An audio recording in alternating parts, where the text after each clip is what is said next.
Welcome. First and goal. Mahomes swings it. It's there! Hardman! Jackpot! Kansas City! Ready, down! Put. Hello? You play to win the game. I don't want winners. I want people that want to win.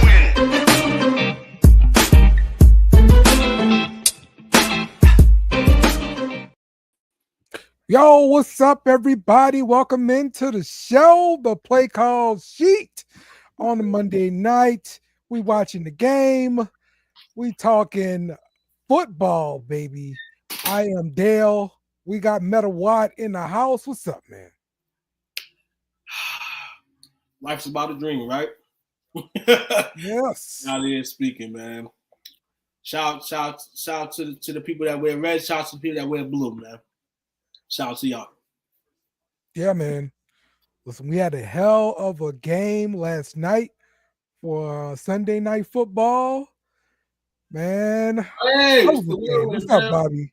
Like, share, and subscribe, man. Like Bobby is, man, faithfully, man, watching every day, man. Shout out to Bobby. Shout out to everybody else that tune in. If y'all don't know the name of the podcast, STWF TV on YouTube, give it a click, give it a love, give it a like. Watch the show and support. We'll support you. Y'all support us, man. You know, that's how we do it out here. We here talking football from all aspects, you know. So if you got any football questions, comments, or anything you've seen during the week of football, college or NFL, let us know too. Yeah, for sure. We're all about it, man. All about it. All right, Bobby, you talking to the Saints. All right, so this is what we like to do when we play the Falcons. Right, we like to do Falcons math. Falcons math always equals 28-3 some kind of way. Okay, we hate the Falcons, and so yeah, we beat the Falcons 20-17. So this is how we come up with this math here. Your hand on there. We'll come back to the Saints again a little later in some regards.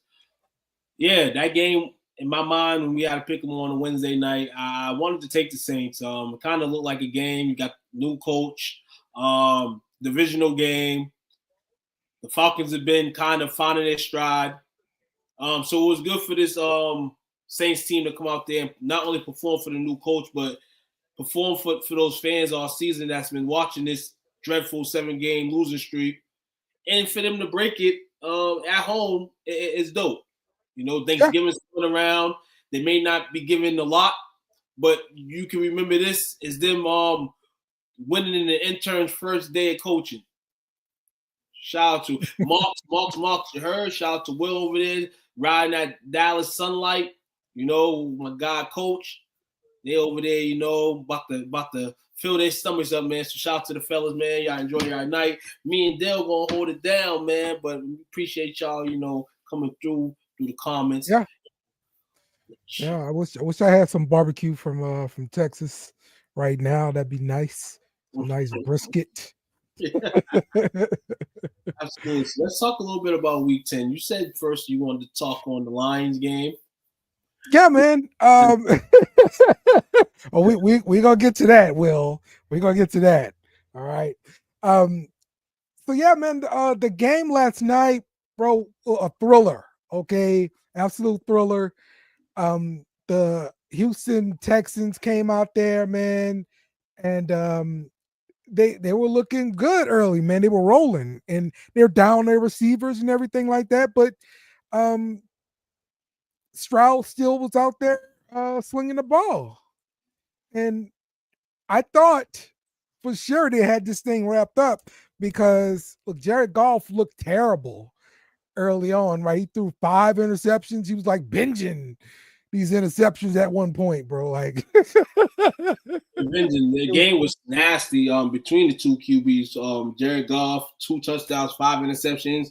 You had Stroud with a touchdown and 2 picks. Yeah, the game was crazy. And actually, Jared Goff's the last QB to win a game with 5 picks was Matt Ryan. He ends up being on that record sheet. In this case, man, we all named it with the Lions, man. It's been a team game from week 1. Yeah. And it continued to be a team game last night where a lot of teams would have gave up on the QB, you know. And we've seen guys like Peyton Manning throw 3-4 picks in the game. We've seen couple of the greats throw some picks like that. And the team keeps confidence in them. And I'm shout out to the Lions team for continuing to keep that confidence in Jared Goff, especially in those the plays of the game where, you know, they needed completions, they needed that sort of things to get a field goal range for them to win the game. So shout out to the Lions once again for holding on as a football team. This is where champions may be, you know, based off, you know, going into hostile environments and getting views. And it seems like, honestly, the Lions have played like the hardest strength of schedule this year because it seems like maybe it's just them being good, but every week it seems like they got a matchup against some type of team that people respect or going to watch. So, if you notice, though, like Kansas City, they've been doing the same kind of thing, right? Like these games are all struggles. It's, you know, big fight down to the end of the wire and all this kind of stuff. I don't know, man. Like, I think it just comes down to you come out, you play a game, and you're flat. You're not hitting on all cylinders, and it happens sometimes. But some kind of way, these good teams figure out, okay, this stuff ain't working, this stuff ain't working, this stuff ain't working. Let's do this, and that works, and it gets them over the hump. And gets them through this thing to where they could actually win a game. It's just remarkable how the NFL works, bro. It really is. That defensive line for the Lions too last night. Yes. No change for Joe Nixon in that backfield of the Texans. And like you said, they come through and find ways to win, and that starts off with the head coach. You know what I'm saying, and rolling the dice. So you're in a kind of a situation where you're rolling the dice somehow. And you can play like that because your coach likes to play like that. And then he engages you guys to play the same way, playing to zeros. Also, it's like their play calling didn't really change. Yeah. Like they're down pretty big here, right? Like 22-7. Teams usually start going to 2-minute. You know, let's just throw the ball constantly, and then your quarterback gets attacked. And you can't block everybody and all stuff like that, and it starts snowballing. Well, Detroit never did that. I mentioned before the show started that NBC put a little glare in the game, which was a good game. I expected it to be, but the way Houston's been struggling offensively coming into this game against a Lion team that's been off the charts offensively, it was a 2 halves for the Saints. Yeah. Minus the QBs. You know, the Lions offense got going, and we know when the Lions offense gets going, there's no stopping them. Well, at least this year hasn't. All right, so let me get your thoughts on the uniforms for the Texans. These red battle uniforms, different helmets and everything like that. What's your thoughts? I like them. They're okay. I mean, I don't know for every week type look, but, you know, for the night, for the game, who you playing last night, y'all showed some grit in those red jerseys. Y'all actually turned up offensively in those jerseys for a bit till you couldn't no more. And you'll see them again. Hopefully we see this Texas team continue to grow. As we mentioned, the Lions are a team that's probably going to be there almost at the end or the end. And you play against teams like this, and you really get to see how your team is. They have some injuries, definitely. So, you know, Nico Collins, a late scratch last night, which puzzled me as a fantasy guy. I actually had him in the lineup. I was going to lose probably anyway once we played enough. But it's more to that. There's growing pains. That division doesn't look like nobody else wants to play for it. Mm-hmm. So why nobody else wants to play for it? You just got to improve yourself. You've had a hump. You play some teams that are maybe competitively probably better than you or at the same tier. Next Monday, you have another live game. In Texas, the other team from Texas is playing bad. Mm-hmm. This is your chance to do what the Philadelphia Eagles did to them boys. Yeah, man. Let's get into our overreactions, team reactions, and everything like that. Let's get a little local here. So, of course, I'm a Saints fan, as you can tell here. And yes, man, look, the Saints beat the Falcons like we brought up earlier. And this was after the Saints fired Dennis Allen as a head coach. And now the special teams coach, Darren Rizzi, is taking over as the interim. And we started seeing, a different kind of attitude, a little bit more locker room, being pumped up and stuff like that. It's always that new coach bump. This is what happens. We got players showing up to work with these Merry Christmas t-shirts on. Everybody loves the coach, and he's great with the media. In my opinion, I thought Dennis Allen was pretty dry. It was not like very good press conferences. Oh, but yeah. So yeah, we won the game and everything like that. I thought we looked good for the most part. We're a very flawed team. Don't get me wrong, very, very flawed. Okay. And I mean that is what it is, but you're coming into the game to win team. That's that you are what your record says you are, right? Yeah. And these flaws, they keep showing up. And it shows up in our ability to close out games. We're supposed to be able to close things out. We have the ball. We're up, 20-17, right? We got the ball. All you need to do pretty much is score a first down, and we can kneel out the clock. Well, the offense dials up a great play here, and we just don't convert. So we got Alvin Kamara, your best player on your offense right now, goes deep. And I mean, Derek Carr puts it on the money, bro. All right, wide open. Oh, just drop the ball, bro.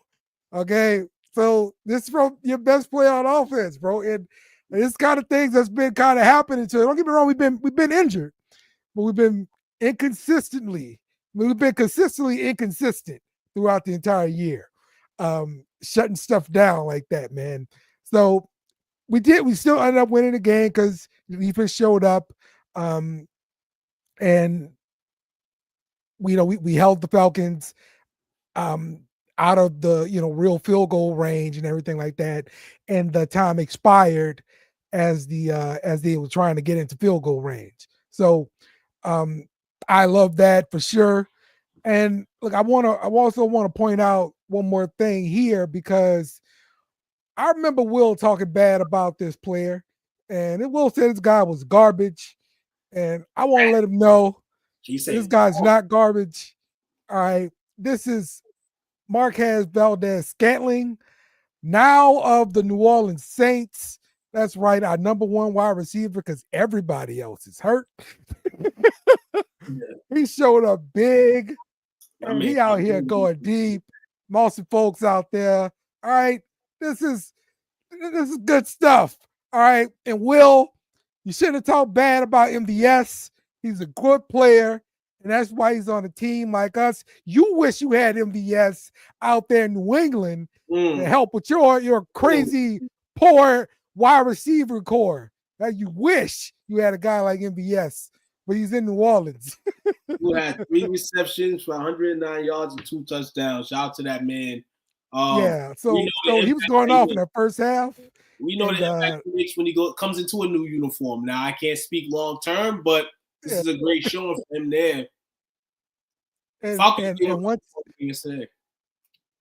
once he started going off in that first half, they switched it up in the second half and they put AJ Terrell on him, and that shut things down.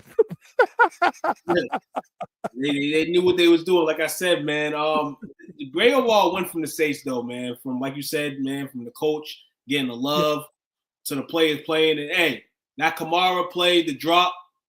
That's kind of how the game had to go. I mean, on a day like this, I mean, the Saints couldn't go and just have a fair play win. Kamara gets that ball. They win by 10. They celebrate because they won. But now you beat the Falcons by 10, and now you get back to that. We may have a chance. You know what I'm saying? But all in all, it was a win in the NFL. You take the wins. You take the losses the same way you take the wins in reverse. Yeah.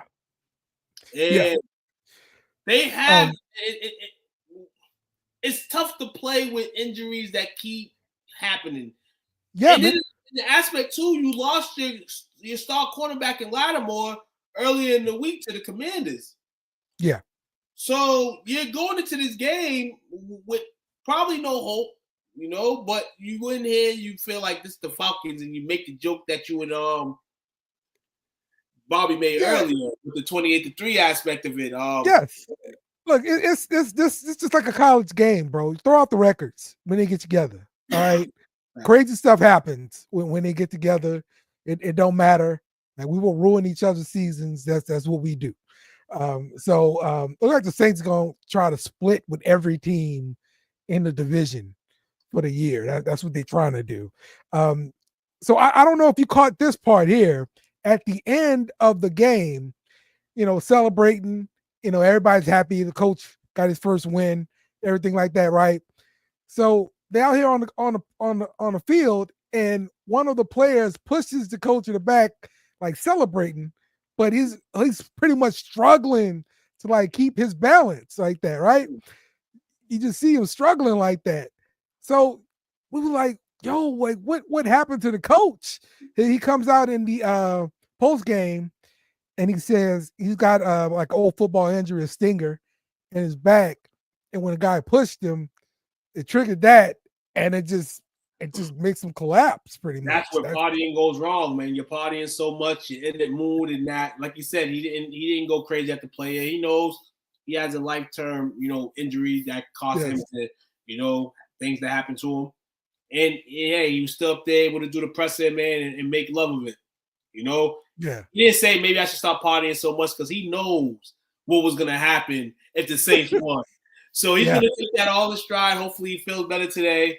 And this is more what not only Saints fans do, but all fans do to that aspect. This is why I said the NFL is one of the toughest sports to be a fan in. You prepare yourself all this through tailgating, all this for a game a week. Yep. A game a week. And sometimes it don't even matter what your record is, man. You're able to watch the game and enjoy the season. Like absolutely. That's the moral of the story, man, in football, man. That's what it is. So one last message to every Falcons fan out there, courtesy of the New York Jets. I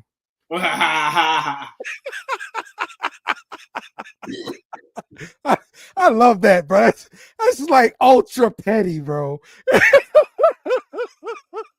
Man, listen here, man. This team should be saying "fuck you" to themselves, man. Because yesterday for them was terrible, man. Another terrible game for the New York Jets. So what's up with the Jets, bro? Like Aaron, like I remember the discussion from earlier this offseason about the tiers for the quarterbacks and all that kind of stuff. And you know, I was with you. I would have put Aaron Rodgers on the upper tier because he's Aaron Rodgers, and just alone because he's Aaron Rodgers. But what the hell's going on with Aaron Rodgers? Because now you can't say you don't have receivers. You got receivers. You can't say you don't have a running game. You got a running game. What's the problem? This may be what it is. And you can doubt the problems for a guy that's been Aaron Rodgers' whole career, you can name the problems when it's him. Absolutely, because you're used to seeing some things, but you're not used to seeing all this stuff at a consistent high like this. They're just not a good they're just overall probably not a good football team. And they may have some pieces. You may in football, you have some pieces, guys that are good, things of that nature. But overall, you gotta go on the field and play as a team. They're not a good team. They have spurts, I guess. I guess they have spurts, but it's more of the defensive spurts than the offense. And then you allow the defense to go up there and allows 30-plus points to the Arizona Cardinals. I mean, to a football team, let's just say that. Because the Arizona Cardinals have been coming out and playing great football. This is more than a fire solid thing. Go get the Devontae Adams thing. This is just and I'm a Cowboys fan, so I can say this. This is like cancerous in a sense. Yeah. And I don't know. This is the team right here that people want to be good. Like people want this team to be good.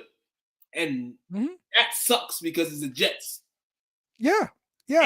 But we've been saying the Jets sucks for so long that now it's kind of like they should be good and they're not. So it's like shame on us for thinking. But is that the media? Because I'm honestly just as a Saints fan that watches NFL Network or ESPN and stuff like that.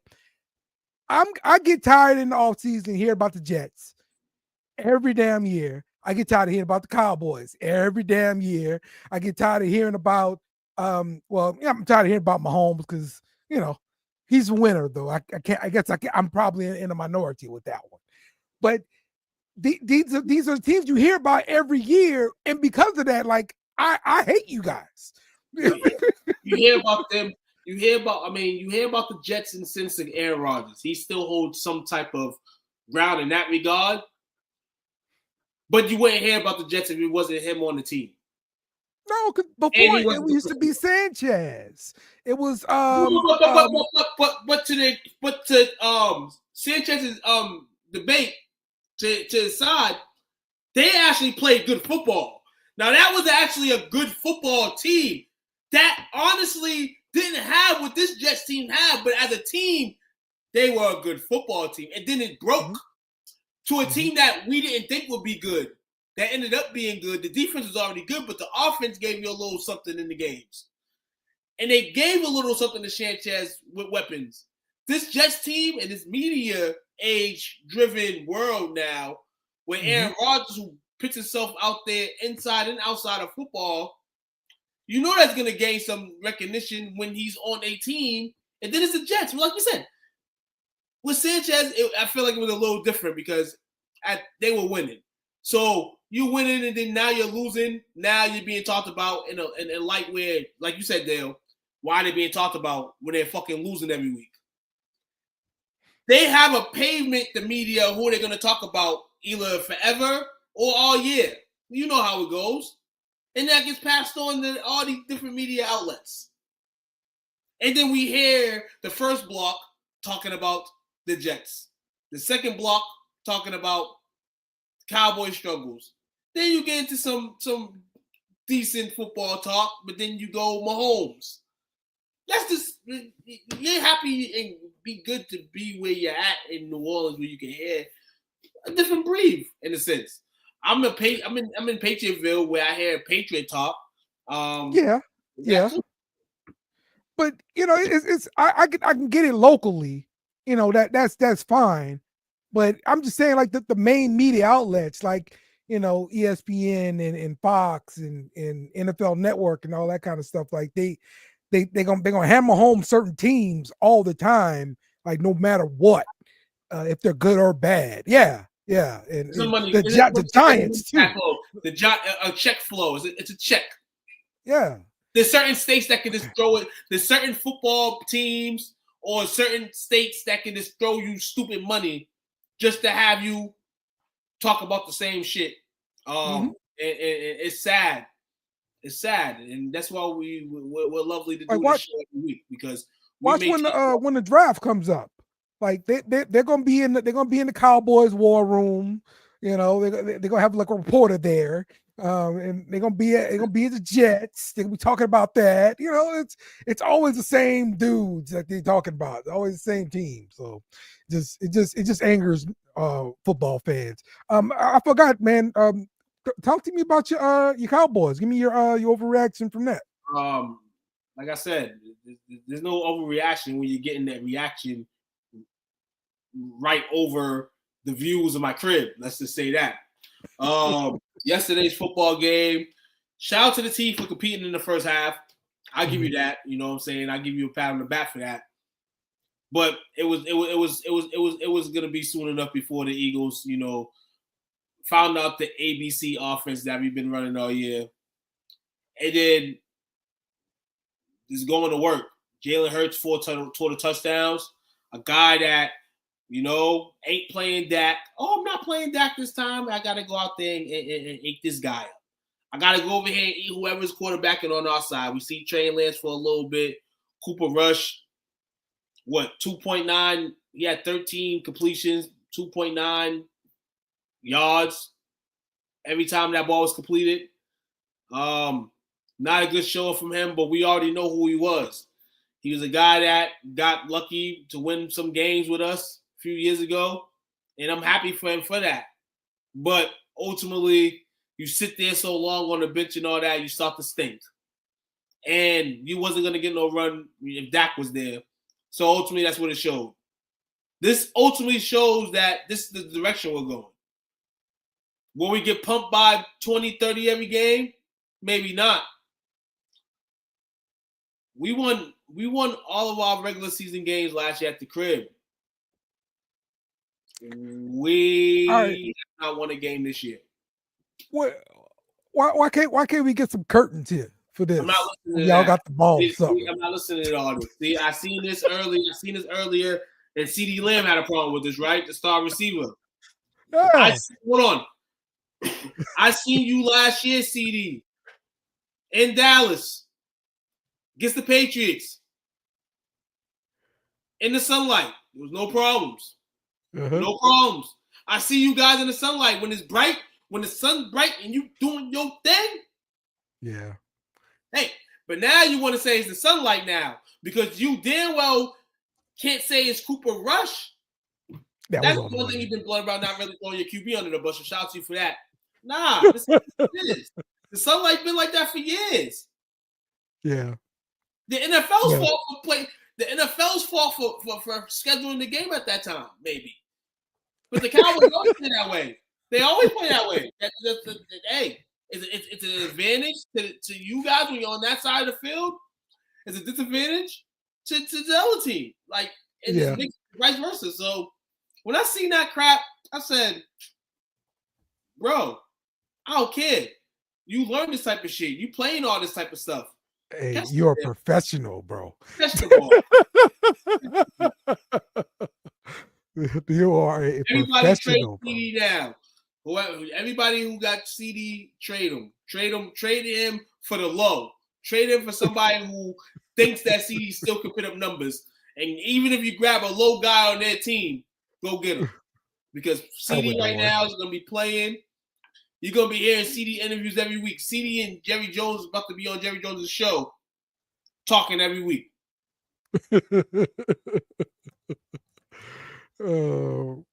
And Dak now contemplating surgery for the year. Yes. So yes. He's getting a second opinion on that. So we'll see if I said last week to somebody if they end up 2-2, maybe bring him back, but this don't even look like he's gonna be 2-2. This is like 1-3, 0-4. By the time they go 0-2, 0-3, they will say that Dak's out for the season. I think by the end of next week, we play Houston. I think they'll be saying that I expect them to put him on IR because he's leaning toward that surgery anyway. So they're just gonna go ahead and put him on IR. Don't put him like that, and we know put him, wrap him up, wrap this season up. I wore this hat tonight with my red hoodie on because blood is dripping on my Cowboys hat tonight. Well, they did come out and say that they're going to start Cooper Rush again next week. Yeah, as they should. Okay. Hey, Okay. bit like this right now. With the way the NFL is and the way people spend money, and then some teams are able to trade that money away, or say fuck the money. In some cases, you got to go QB shopping right now.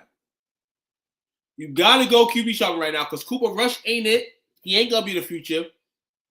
Is Trey Lance really your future, or you just grab somebody just to try to get a news wave and you really didn't get it? I'm getting Tennessee Titans Malik Willis vibes from Trey Lance. I just think that they need to go look at the QB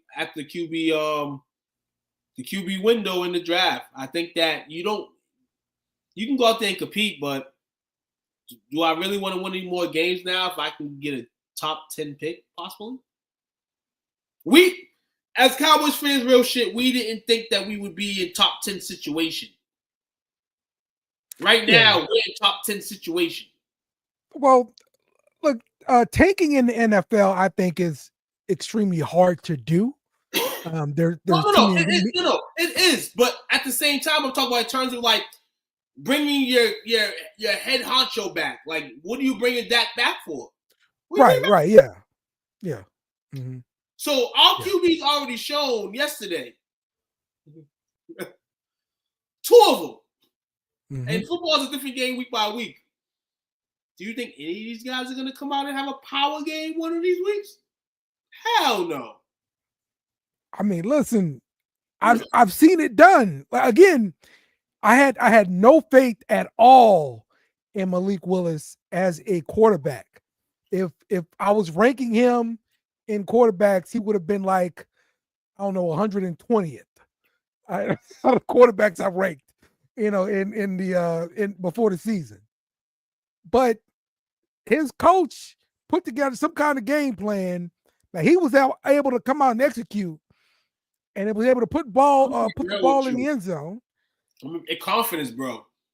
You remember that he looked like he played football before. I'm looking at Cooper Rush and I'm looking at Trey Lance. It doesn't look like they played football before, and I know that's not the case. I think people don't remember Malik Willis came in for a preseason game his first year in Tennessee. Mike Vrabel has some strong words in regards to his play. Yeah. Now, this is a preseason game. This is a game that he just go out there trying to get his feet wet, things and that. Downed him as a guy. So every start that Malik Willis started in Tennessee looked crazy. But I blame that to the way that you treated that game, Mike. And I know that you won championships with the Patriots and every game took it seriously. But this is a guy that's just coming into the league. And you guys drafted him.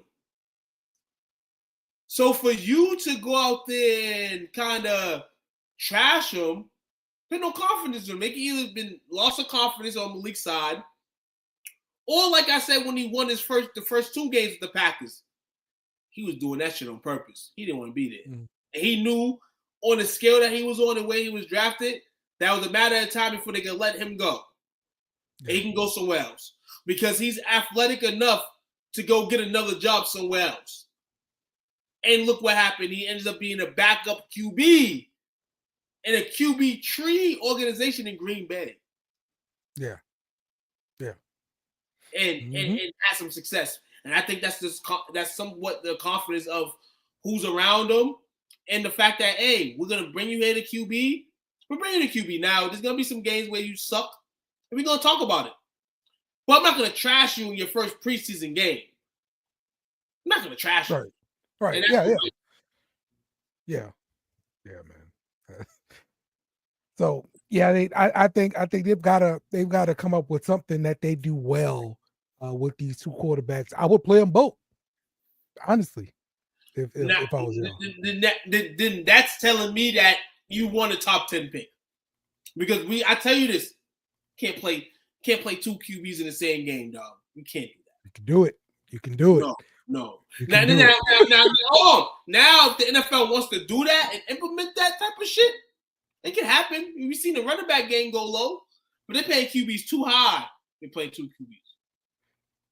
Yo, I mean, in your case, like your cap or whatever is not an issue with both of those players. No, I understand all that, but this is from the perspective of just being a grown ass man in a professional football league. I'm not sharing no. I don't even want to share no reps. I don't even want to share no reps in practice. Well, I'm sharing reps in the game. I'm not sharing no reps in the game. Hell no. Hell no. I tell the coach, like, for instance, if he's here, good thing he's here, crazy. You isn't manning. You can't do that. These are guys that are soon to be professionals. They got agents over there. Man, what? You playing? No, hell no. Hell no. Lance in there, let him run the ball a little bit. No. All right, Cooper, go in there, hand the ball off, pass the ball. No. It works. Hell, I don't even care if they're the worst team in the NFL. They ain't doing that. What you think about that plan, Coach? So what we talking about here? Cooper Rush and in the same game at the same time. And Trey Lance playing together. It's fitting. It's fitting considering how the season's going.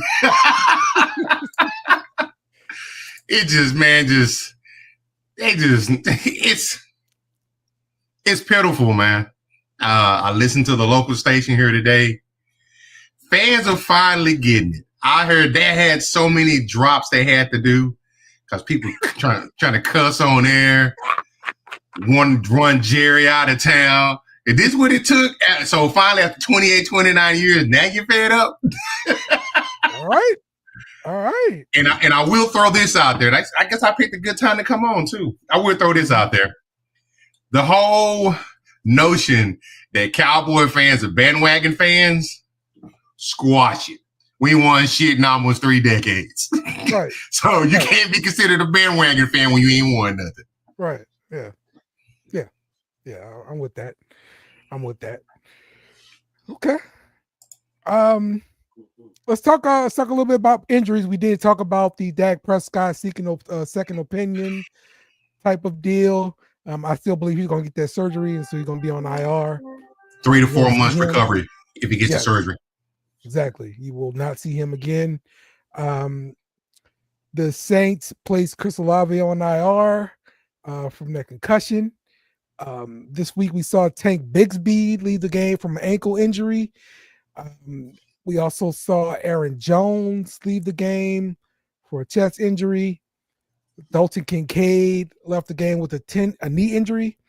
Sam Laporta ended that game with the AC joint injury last night. Tristan Wirth has a knee injury. He left that game for the Bucks. And Pete Werner left the game for the Saints. He's out of hand injury. So those are some of the big injuries I saw this week. So I didn't see anybody else tearing the ACLs or anything like that. So that's positive. Week, and we like we announced last night. Nico Collins still on the injury list. Didn't play last night. Mm-hmm.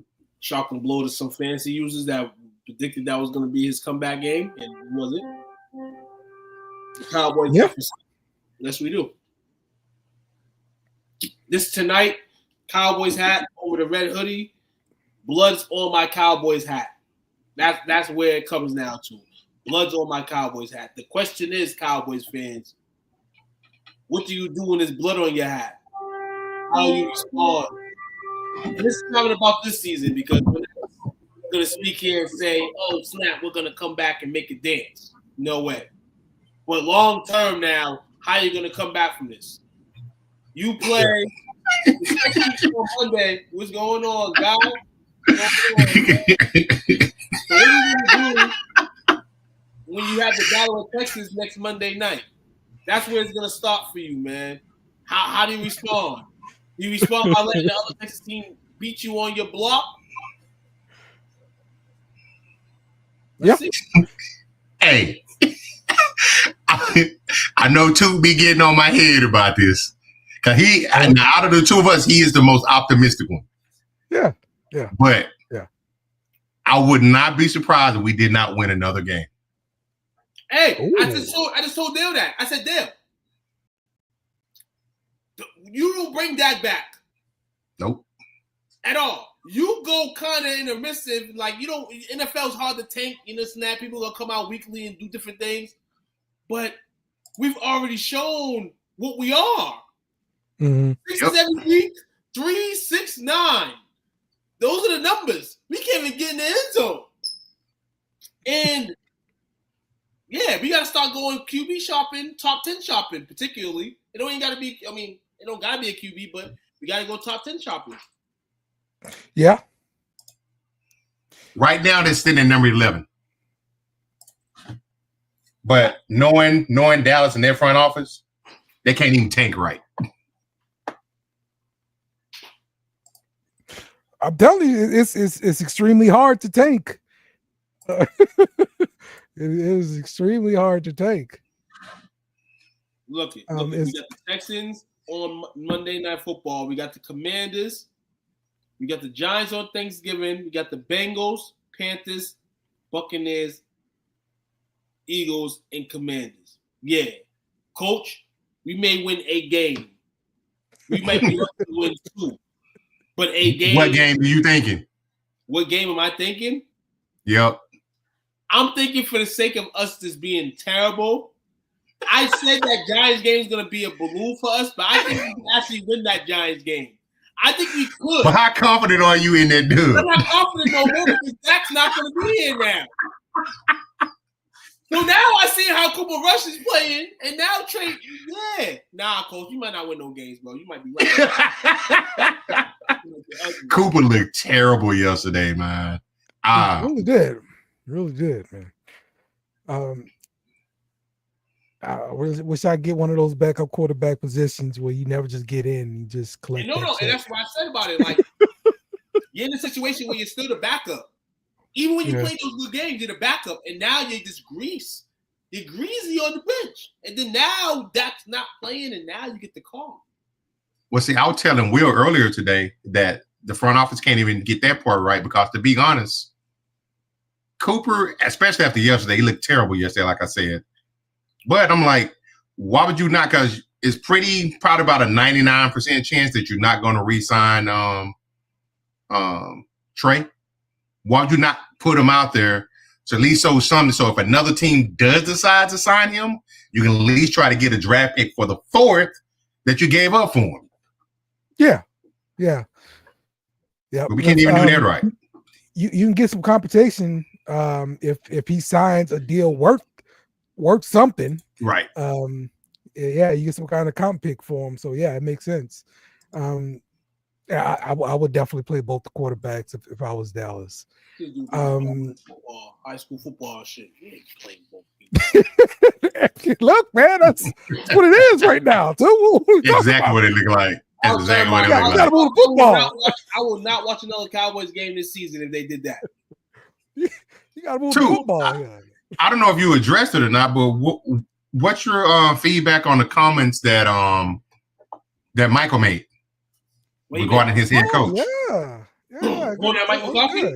Oh yeah, somebody had to do it. Somebody had to be the headmaster for it. Jeremy's got somebody. Hey, we talk about how he's next in line to get signed, right?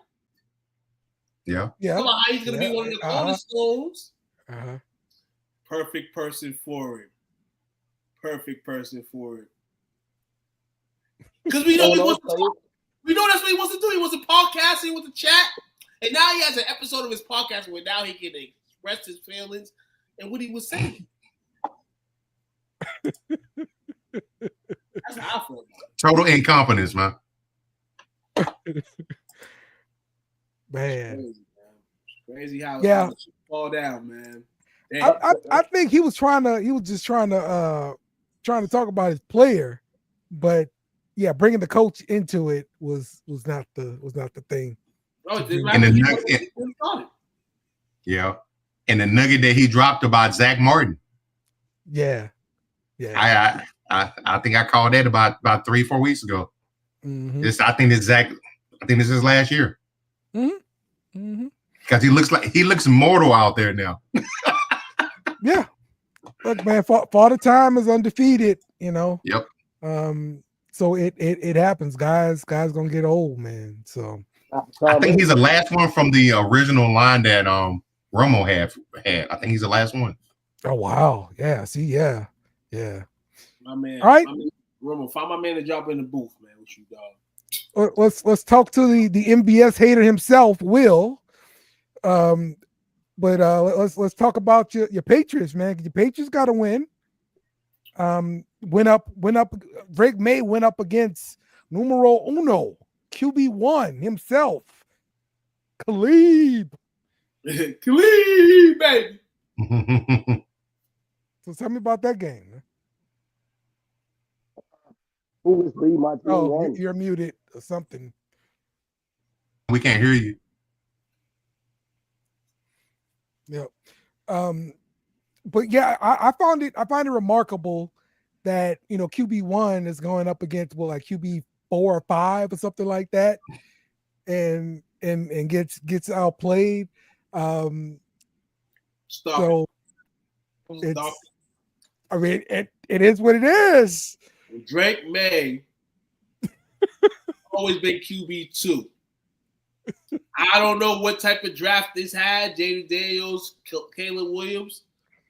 But to me, Drake May was always number 2. So you would have went Caleb, Drake May? I've been on the Drake May train since I knew he was the draft man pawn. So you're saying Drake May over 2 years ago, and I mentioned that. You're saying Drake May over JD5. That's what you're saying.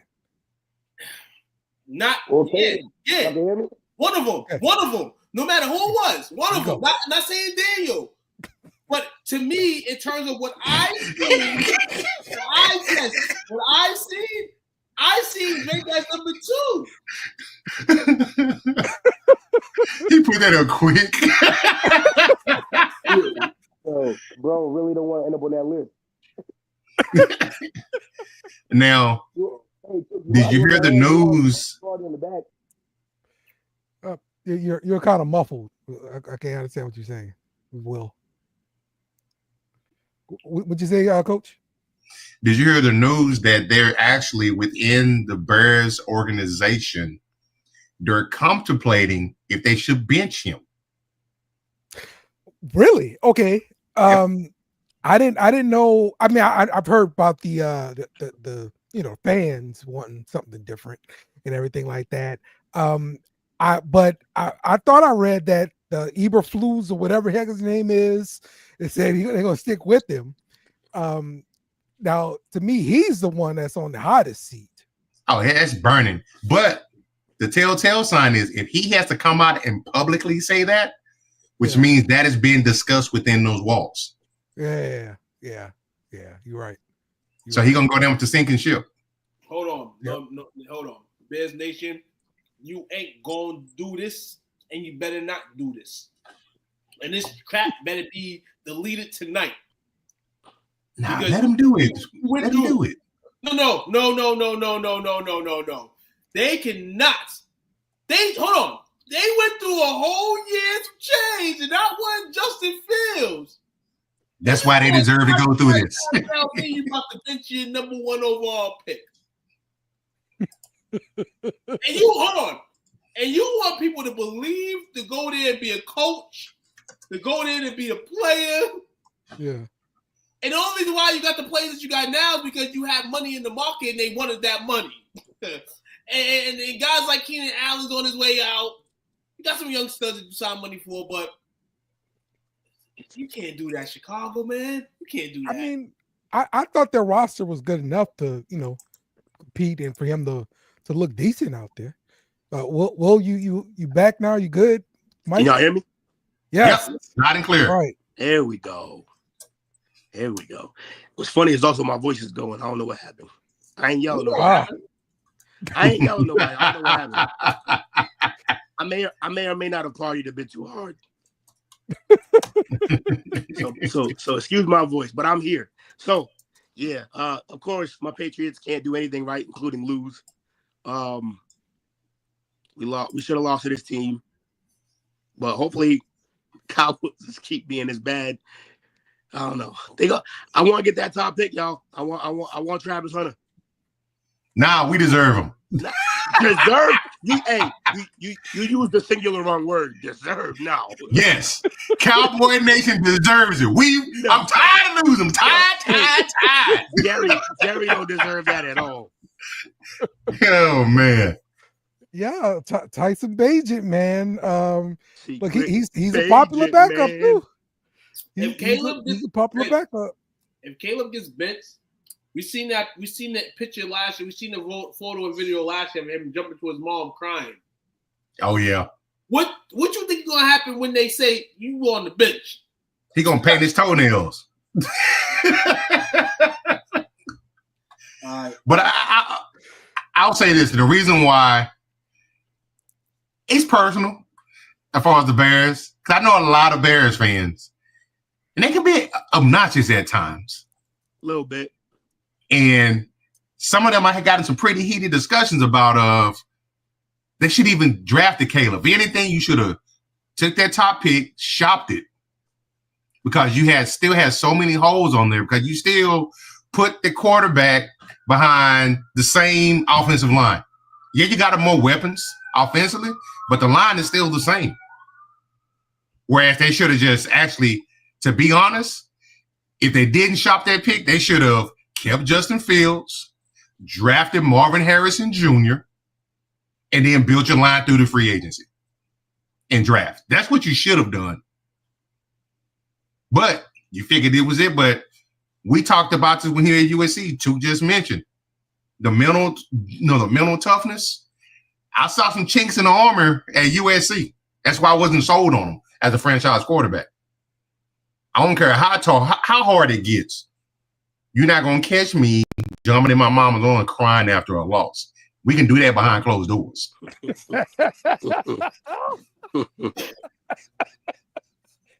I can't defend that at all. Hey, it is what it is, bro. It says a lot, because it tells me that you wasn't aware of the moment. Because you was aware of the moment. If you're a franchise quarterback, you're going to know how to act, what to say in precise moments. And for you to just that's your reaction, you have no control over your emotions. First thing you do with adversity is look for mama jumping on arms. No, man, you can't leave my franchise like that. That being said, y'all would punch a baby to have him on the team right now. I think y'all would. Nah, because moving forward, it'd be the same thing. Moving forward, I believe he'll be all right. If they got to put a line in front of him, though. You got to put a line in front. We said this. Here's the thing. The other problem he got is he's not as good when he has to stay on script. We said that. Now, we said that coming to the draft. If he can't play on script, then he's going to struggle, because his off-script stuff is okay, except you're kind of average athletic running back in the league right now. You're not Jaden Daniels. You're definitely not Kyler, and nobody is Lamar. So you're basically running and moving at like a Patrick Mahomes pace. But you ain't Patty. Yeah, he got to figure out how to play on schedule, but they got to put a line in front of him, y'all. Well, listen, I thought they tried to do the line thing. Yeah, drafted Darnell Wright. Trying to get you killed. You got to do it. Drafted Tevin Jenkins. They drafted, it's a 5th round pick, but Braxton Jones. Then they got 2 free agents right here in Coleman Shelton and Ryan Bates. Like they tried to do something with the line. I thought what they did on the outside was great. Roma Dunze is a great young guy. You got he ain't delivered this year. He ain't delivered. He done nothing this year. Hey, pull up the draft. Pull up this year's draft class, round 1, and let's see all the great or potentially great linemen that got picked that didn't get picked by the time they picked Odunze. They didn't need to go with Dunze. We all liked it, but why do that? And it's not like they got him up to speed fast. Because it's sexy. It's sexy sells. What are you, cricket? From Always Sunny? It's got This ain't cricket. you rickety cricket? It's got try to be sexy or nobody eats. Right. What are we doing? The Bengals did the same thing with Jamar Chase. They drafted Chase. It's sexy. No, Chase was his guy. It's not just sexy, it's his guy. And by the way, second best receiver in the league right now. And the first best one is who? Actually, he's better. I can say Chase is better. Okay. Better than who? Who's number one then? Oh, the other one's Jetta, because LSU produces receivers, which is why you should know a good one when you see one. This year, Chase is the best receiver in the league. Yes. And for the last 4 years, statistically, he's been the best. No one really pays attention though. Chase, Chase got 100 more catches than Jetta right now. Mhm. 9 more touchdowns too. 9 more touchdowns. Mm-hmm. Jetta get all the yards. That's good. Julio Jones. So J.C. Latham was the offensive tackle from Bama. Joe Alt. I mean, that would have been a big one. Yep. From North Carolina. I'm sorry, Notre Dame. But that was it. That's the only 2 linemen. No, I mean after. So there was no good lineman after that. Well, of course there are more. Of course there will be more after the draft. Yeah, but yeah. How's Fashionable doing? Oh, they didn't. Yeah, how's Fashionable doing as a rookie with the Jets? I don't know. Could have drafted Jets him. not well because the Jets suck. We drafted Fuaga. He got injured too. He sucks. He's okay. The rest of our line really sucks, which kind of masks the fact that he might suck. So I don't know. I'll be honest, bro. Like I'm telling you, like we started a rookie at left tackle and a bust, former first round pick at right tackle, and we were worried about the 3 positions in the middle because our right guard got injured, our center got injured, and our left guard was already a question mark. That's what we were worried about, bro. Like I'm telling you, it's bad. Bro said he's hiding in plain sight. That's crazy. Yeah, man. So, let's talk our best and worst quarterbacks of the week. And that's the shocker. Let me give a quick Monday Night Football update. Miami is up 10-3. We're 1 minute and 30 seconds left until halftime starts. So the Rams have the ball right now. They are at about their own 30, and they're driving clock running. Some notables over here. Matthew Stafford and Tua Tagovailoa both got a pick. Cooper Kupp, 3 catches, 24 yards. Jalen Waddle, 255 for the Dolphins. Tyreek Hill, 1 reception. We know that he has a wrist injury. 1 reception, 12 yards. Odell Beckham got a reception, but only for 6 yards. He got in the game. Yes, he was talking about wanting to be traded before the trade deadline. I don't know why you signed with Miami, bro. Williams. This Miami defense is decent. They kind of held Kerryon Williams in check, which means if you can hold him in check somehow, you can hold that offense in check because they love to run the ball with him, and it kind of gains everything else they do on the offensive side. So, Yep, absolutely. All right, I'm gonna get this started with my best quarterback of the week. And look, it's a losing quarterback, but this play is phenomenal, and I respect the hell out of it. Baker Mayfield. Yep. Yes, sir. Stiff arming Bosa, still completes the ball to Rashad White there. On 4th down. Yeah. 4th and 6. 4th and 7, right there. you know what Mayfield said on that play to Bosa? He said, "Fuck Trump." So yeah, that's my best quarterback, and we kind of already talked about our worst one. My worst quarterback is Caleb Williams, 16-30, 120 yards. But the main thing is he took 9 sacks I'm not saying every single one of them is on you, but when it's 9 of them, they're on everybody, including the quarterback. That's not even the worst thing about that. 84 yards he produced. Guess how many dropbacks? 30. 41. Oh, okay. 2 yards per dropback. Who did this? Caleb. Yeah. Good. It's a struggle bus. Yeah. Yeah, man. That's some bad stuff. Bad stuff. All right. Who wants to go next? I'll go. Go, Cole. Okay. So my best quarterback grade for the week. One tiny tot, Kyler Murray. I think he did very well. He's orchestrating that first place NFC West team. They balling. I talk about that, man. First place. And because of their defense's ability to do their part, it's not a lot of stress on him. He knows who his number one receiver is. He's going to him. He's balling out of control. Got a fucking top 5.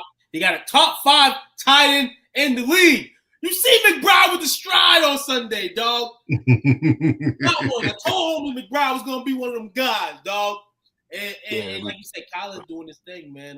Call of Duty doesn't matter what that is right now. Do you know yesterday's game was considered his second best game in his career? Yeah, it was. Okay. You know what his best game in his career was? Against Dallas? No, it was this year also. Oh, okay. They brewing something out there. Okay. You went and got you a legitimate number one receiver, Chicago.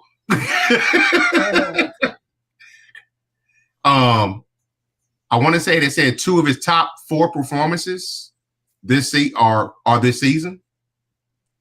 It was against the Rams when he had the other great game. Oh, yeah.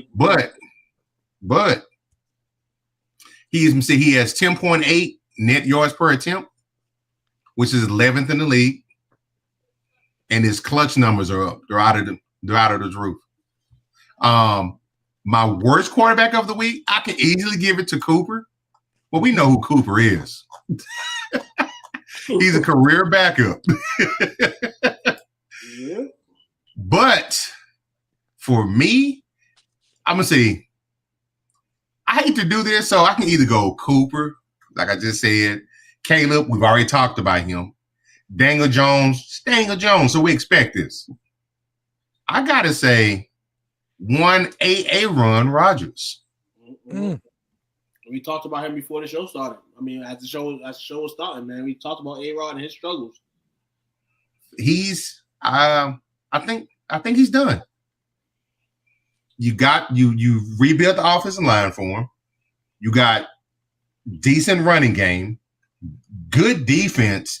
You brought in all the weapons he wanted at the receiver position, and you still. You got the coach you want, to be honest with you. Yeah, that's true. That's true. Forgot about that. What we'll call it, the struggle bus. Struggle bus. Beep beep. My man threw the ball 35 times, and my man ain't touched 200 yards, dog. Yeah. Man pulling the Teddy Bridgewater act over here. Yeah, man. Shit, like I was saying earlier today, man, it's just not a good team, man. Props to you on that one, Will. I give you props, bro. What? You called the Aaron Rodgers thing during the tier debate of quarterbacks, and you were right. Yeah, he did. You were right. Yeah, he scrubby dubbed. Honorable mention for good quarterback. Gotta let Russ cook though, man. Yeah, buddy. Russ threw his first pick as a Steeler yesterday, but bounced back from it. He's making George Pickens looking like so real nice over there, man. Gotta tell people. Aaron Rodgers had Mike Williams and couldn't make him look like shit. Well, guess what? Russ did? Make him look like twice. You know what I'm saying? So, but what's amazing though, it's really the same pattern. Just go straight. I'm gonna throw it up. But one thing I'm gonna be real with you. one thing the modern day receivers always gonna respect is somebody or a QB that's gonna do that type of shit. Yeah. Chance. So when Russell's doing that, and I seen the one that he dropped yesterday, dog, to Mike. Dime. Oh, In terms that's of straight down. Yeah, in terms of my eye test and watching players like throughout their careers, fucking, he got one of the top 5 needles in the fucking game. He got one of the best D balls in the game. Yeah, It's and that kid Pickens is nice, man. He's like a 6'3", 6'4" Ocho Cinco. I'm happy they didn't. I'm kind of happy they didn't match Ayuk with him. Mike Williams is a good counterpart for him, a guy that's gonna just go out there and do his job. They're very similar. They're guys that are good with 50-50 balls. They go up and get them, and that's perfect for Russ, who throws that rainbow deep ball that drops in the bucket, drops in the bucket. It's actually perfect. That's what I said when they got Mike Williams. I know everybody's shitting on him that he wasn't doing nothing with New York, but I'm like, this is actually a perfect fit for him. Perfect fit with Russ. You gotta realize this dude Mike Williams went from San Diego, LA, quiet to a fucking noisy ass locker room. Yeah. The Steelers are noisy, but they're united in the sense where family in there. Yeah, family. Yeah. You know, it's loud, it's family oriented. So it's good for him, and I'm hoping that this all continues, man. But good win for Pittsburgh yesterday against the Commanders, man. Commanders had that game, and Pittsburgh. He said, we gonna take that shit from y'all. Yeah, you gotta keep them hamstrings and stuff intact. That's his damn problem. He always hurt, Mike Williams, you know. All right, let's get to some discussions here. Hold on. Wait. I know you my best QBs, man. Oh, I'm sorry. My bad. All right, go ahead. And then skip me entirely. Jeez. Yeah, I'm always worried about the next thing. That's how I do it. Will, you want to go? Go ahead, Will, man. Do you think? Go ahead, go. QBs of the week, man. We seen 2 of them play on Thursday night, man. Combined 8 touchdowns, I believe. Joe Burrow and Lamar Jackson. Shout out to them, put on a hell of a Thursday game. Another guy. He had his engine behind him. You know what I'm saying? So he showed a little bit more of a Strout. Brock Purdy and the 49ers had a decent game. And as Coach said, Kyler Murray was the guy on top. The worst QBs, though, of the week, got a few of them. We already mentioned Kaliba. Another guy. Last Sunday, I said it was too late for him to play. Now I'm thinking Indy made a mistake. Joe Flacco, second on the list. Definitely 272 yards, 2 touchdowns, 3 interceptions, and a lost fumble, bro. So that's 2 touchdowns, basically 4 picks, basically. That's what I'm taking. 4 losses. Yeah. And it's not, it just might be either his time is done, which I don't think so, or just, like I said, Indy might have made a mistake by benching the young man. Another guy, fucking terrible. And he fucking lost me fucking bread too, dog. Fuck the Jaguars and fuck Mac Jones, dog. Dog, there's no possible way, bro. He's trash. I don't even know why I'm talking about him, but I had to mention him. And any more QBs on my list? Nah, I don't got no other QBs on my list. But those are the shitty ones. You could say my Cowboy QBs, both of them sucked. Sam Darnold was bad in that game too. Yeah, Sam Darnold too was bad too. Sam Darnold's going back. Sam Darnold's backtracking back to his he's seeing ghosts. Bill Belichick back into a pumpkin. Yeah. Bill Belichick's in his head right now. I'm mad at Mac Jones because he only threw the ball to Brian Thomas Jr. 3 times. That's how the season's gonna. That's how the rest of the season's gonna be, bro. Brian Thomas's volume just fucking shocked, and we didn't mention in the injury report that Trevor Lawrence may be out for the season. No, really? I didn't know that. Was the news when the injury news came out Friday, which was why I was mad because I put the Jaguars in picking Thursday, and he got hurt, and then they said Saturday, this may be season-ending surgery or season-ending injury, depending on how it plays out. So hopefully he can save himself for the rest of for the end of the season because they don't want to see Mac Jones over there. That shit was bad. Okay. I didn't realize that. Damn. Yeah, it's rough. All right. Those are your quarterbacks? Yep. Yeah. All right. Who I got? Yeah, Darnold was whack. Real bad. He's one of the worst for the week. Now statistically, I only mean statistically. Baker had a rough week, real rough week, but he also had like a career-defining play, which I hope is immortalized. It meant nothing for anything, but I put that shit in the hall somewhere. My man was just draped by Bosa. Completes the 4th and 7. I know we covered it already in the show, but still, just career-defining. It's literally what Baker is. I'm gonna do all that shit. We probably gonna lose, but I just love the grit. And then some of the ballers this week, Purdy. He had like 253 yards, 2 tugs. Yeah. Spreading the ball everywhere. Throwing a fucking shout out to Ricky Purcell. First touchdown. My guy Ricky the ball, you know what I mean? 8 weeks ago, got shot. Holla. And then serving my guy Kittle up, even though I traded Kittle on my fantasy team. I still love Kittle. Just had to take the deal. But yeah, Pearl to Kittle in the corner. Got Juwan Jennings back in the ball coming off injury. Got Debo involved. Got Christian McCaffrey involved coming off injury. Looking like a well-oiled machine despite being down. Ayuk.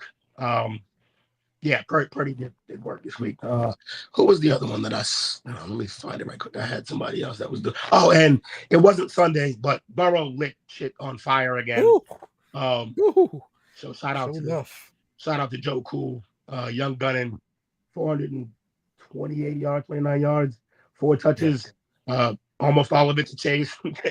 But yeah, just they're grinding over there. Man.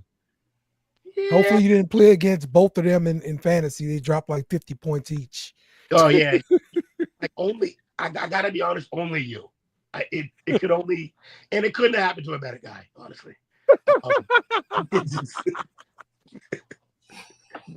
But yeah, you're literally the biggest Tigers fan I know, and you just got destroyed by both of them. It's rough. Yep. It happens. It happens. And I think that Daniels pissed me off statistically. Kind of needed him to do more. So you should make it boy. Hey yo, Will Levis had a decent week, dog. They don't like everybody. Everybody got time for that. Yeah, a decent week. Anybody got time for that? They don't got time for Will Levis talk. And another great game, Lamar Jackson. Yeah. The last 4 straight drives terrified the team into having to go for 2 because they didn't want to see him again. Yeah. Shout out to LJ8, probably the MVP. Ain't nobody got time for that. Exactly. Listen here, man. Yeah, the Bengals coach calls him that game, dog. Yeah, he robbed us of OT. All right, he shouldn't have went for 2. Damn it, we still had OT. You're on the road, you go for 2. No, screw that. You go. Screw that. I want some fantasy points. No, shut up. we don't make decisions based on fantasy. Robbed us, man. All right. Shout out to Hurts too. Yeah, Hurts killed my Cowboys. I mean, he played a JV team, but shout out to Hurts. Hey, Hurts, you waiting for Dak to be hurt to do that? My God. Also, Stafford, I think, has 1.88 fantasy points right now. God damn. Yeah. He has 97 yards. How's that even? Is this machine? Hold on, he has, but he's efficient. He's being efficient. He's like, I think he's like 15 right? for 19 or something, 16 for 20 or something. I don't know. This fantasy thing But might none of no. So basically, how fantasy works is the QB gets interception, worst slack. So basically, anything under 100 yards is basically nothing. Basically, yeah. Any yards. Yeah. So yards don't even matter. It's the touchdowns that tick you along with the yards. He's Yeah, you only get like 1 He ain't yard, doing 10 shit. yards, I think, something like that. Then it's like he got -2 for the interception too. So Oh, he got picked have off. okay. Okay. Yeah. Well, yeah, so all those points basically he probably majored, depending on what league he's in. That pick probably took away most of his points. Mm-hmm. That's It's fine. I'm facing him, and I'm up by like fucking 60. So All right, let's talk about 5.8 points. yeah. okay. Let's talk about the SEC fines. The SEC doled out some more fines there. One LSU for stupid fans throwing crap onto the field, thinking they'll get a call over change. Thanks, Texas. That's how y'all people Appreciate do. y'all. That's what you It ain't got nothing to do with us. Oh, y'all started the tradition. Y'all started it. Oh, that's what it is. Got nothing to do with us. Yo, Take started responsibility, Dale. stayed Take up Saturday night responsibility. for that bullshit, Dale. Well, yeah, foolishness Saturday night. Foolishness for both me and Will. Will got to witness his foolishness. Nah. Don't be trying to throw Will in here. Will knew he was. I'm throwing Will under the bus too. No. Will went to the game, wanted to enjoy watching his team, but he knew their team was gonna lose. Yeah, He knew first string quarterback. You, Dale, you had aspirations of beating Bama. The whole Yeah, he did. And y'all shit is the best in all cases. Yeah, the last 6 quarters of offense for us have been terrible Shit. altogether. I don't know what the hell they were doing. Because it's like there's blueprints out there, right? South Florida played Bama pretty well. They stopped Jalen Milroe. Why we just do the same thing South Florida did? What are we doing? Some teams are built to do that in certain games and certain Saturdays. LSU unfortunately wasn't. Yeah, this was a horrible game plan altogether. I don't know what they were doing during the bye week, but it definitely wouldn't prep for this game. So it's terrible. But back to what I was talking about with the fines. One of the fines were for storming the field, and Georgia lost their game, and I just want parents to understand that all that money from the fine goes to the other university. Just funding your own ass whooping. Right. Like they can use that money for NIL money if they want to. That's $250K, bro. Like that's a lot to just give to your rival program. So stop storming the field, fans. Listen here, man. Listen here. But that's crazy as hell, man. That's funny that you just mentioned that about the other team getting the fine. That's dope in a sense, but damn, man, shit, you just paid the other team. I don't think they care about that though. Ultimately. Well, it must just be a drop in the bucket still, because if the SEC teams wanted to do something about it, they could. You know, they could, just like NFL teams do something about it. You ain't gunning on the field on an NFL game. That's for sure. You know, and so they could do something about it, but it must just be a drop in the bucket. So if these fines keep going up and more and more and more, then maybe they'll do something about it. Hey yo, man, can we talk about how the U just turned into the boo after Saturday's loss to Georgia Tech, man. Damn, bad blow for the Hurricanes. Yeah. Cam Ward looked terrible during that game. I saw him missing wide open throws. It's terrible, man. It's terrible sight to see for them, man. As now Clemson jumps over them as the second best team in the ACC. SMU still undefeated after Saturday's performances. Go Ponies! Shout out to my Boston College Eagles. You know, I could say we won on Saturday. We didn't lose and give up a game like we did the prior one. beating Syracuse. That was an interesting game Saturday. Quan was in the house. It was popping.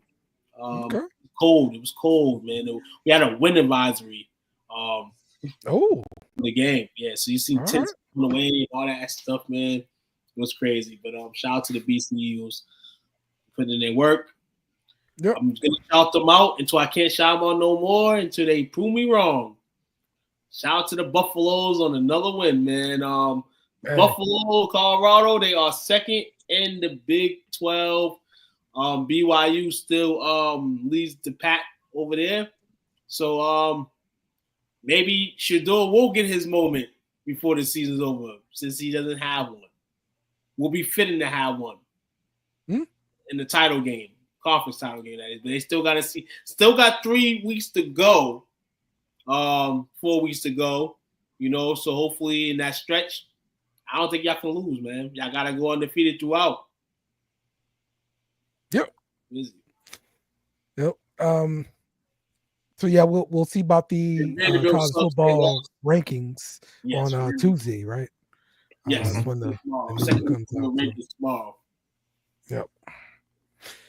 All right. Let's talk about this play here from Justin Herbert from yesterday. My man had a light game. A light game and a win. Hitting Quentin Johnson, the former first-round pick. For TCU Horned Frogs. Yeah. Finally becoming a receiver. Right. Yeah. I thought that was going to be a bust. But he's turning it around. I love it. Right, exactly.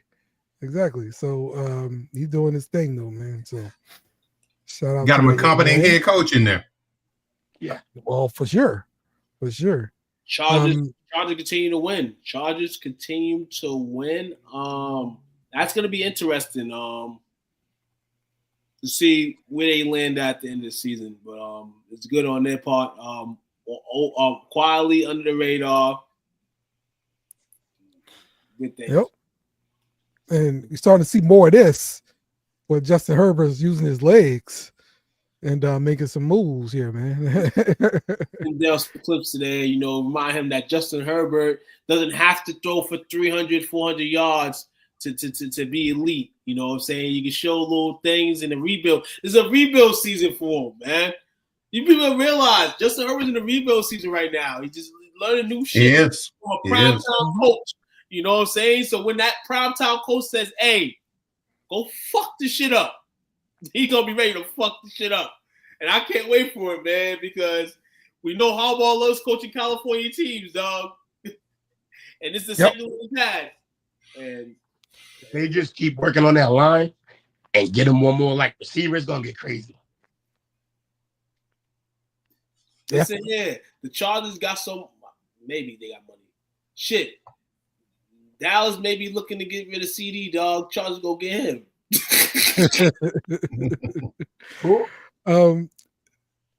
Did y'all see this play here from George Pickens? Woo! So it's interception. What was he doing? No. He's about no. He's about that. You don't remember in the Cowboys game at the end of the game, he fucking drove down one of our players. He's a guy that's really into the game. Like, he don't be fucking around. Like, somebody, was probably talking shit to him or something. Like, all that I shit. get that. Hold on. Go make the tackle, bro. I'm out. Hold on. How we blaming this on Pickens? The guy jams him up and he slams him. No, he's trying to go make the tackle. That's what I'm blaming him for. He's getting that looks like one. They was chattering to each other and Pickens was just like, fucking turn up. Yeah. But like I said, he's about that life. Like, he don't give a fuck. He's done that numerous of times. Like, this could cost Pittsburgh a game, possibly, maybe. No, we're not gonna do that. We're not gonna do that. The dude jacking him up. He's fighting back. We're not doing this. No.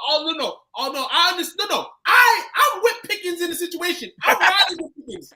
I'm riding with him. But what I'm saying, like, people are gonna keep looking at that, do a microscope or some shit, and then there's gonna be a game or something where he's not focused on the team. He won't get the benefit of the doubt. I get it. He won't get the benefit of the doubt, and I don't want that to happen to him, man, because he's a passionate player. That's passionate right there. What I see, Coach, man.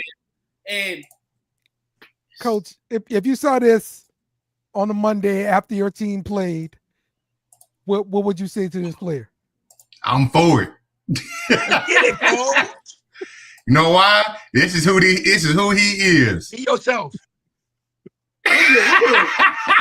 It's who he is. The whole team. The whole team. Like, bring Everybody, it. man. I want all the smoke.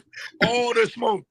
Everybody's a Pickens dog. Pickens don't play, though. I fuck with him in that aspect, man. Like, I can't take that away from him. I mean, sometimes you may want to chill, but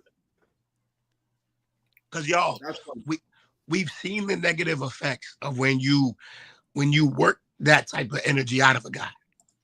We've seen it hurt players. Nah, let him be him. Now, obviously, can't be getting penalties. I don't think he got one there, so we're good. Yeah. Now, he did speak out on that play. What did he say? Okay, what did he say? He said, that, I quote, "The guy tried to get physical with me. A lot of guys like to do that, so I got physical back." That's pretty much it. Fought back, like I said. Dale. Trying to make a mountain out of molehill. I'm saying go make the tackle. That guy got the ball. Go get that dude. Go get physical with him. This shows the importance of coaching, though, because go coach your at one point in time during this season, it was rumblings that he might be a trade candidate. Yeah. And lo and behold, you upgrade your quarterback position, you get him some help. Now he's looking like the George Pickens that most of us always thought he was. Yeah. Yeah. Winning cures all, man. You get to be a knucklehead if y'all winning. Yeah. All right. And did y'all see this news here?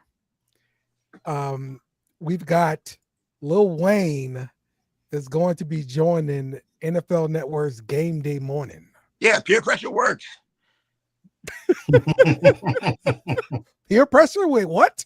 Because I guarantee this is all because of he didn't get to play The Super Bowl. Super Bowl thing? Okay. They get impressed at every turn. And it started a war between people who were saying, it don't matter, he don't got to be there, and then everyone saying that they wanted him there.